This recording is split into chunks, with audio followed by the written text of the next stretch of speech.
5 जजों का टीम था, आज उन्होंने फैसला सुना लिया आर्टिकल 370 के ऊपर, और उन्होंने ये भी कहा कि ये आर्जी था।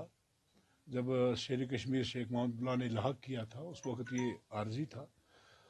तो हमें सुप्रीम कोर्ट का आदेश और उनके कहने पे पालन करना चाहिए।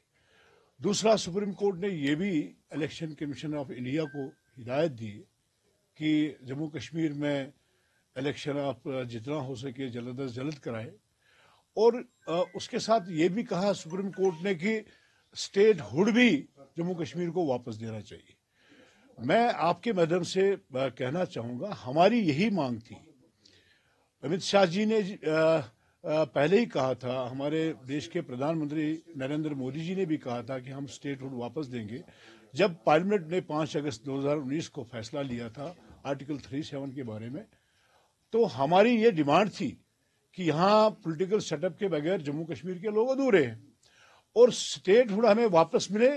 हम भी ये बहुत बार हमने प्रेस कॉन्फ्रेंस की।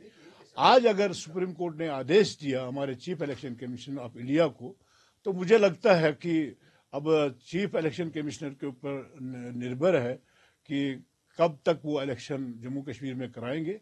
और मुझे लगता है कि पार्लियामेंट इलेक्शन के बाद जल्द अज जल्द इलेक्शन हो ताकि यहाँ पॉलिटिकल सेटअप हो।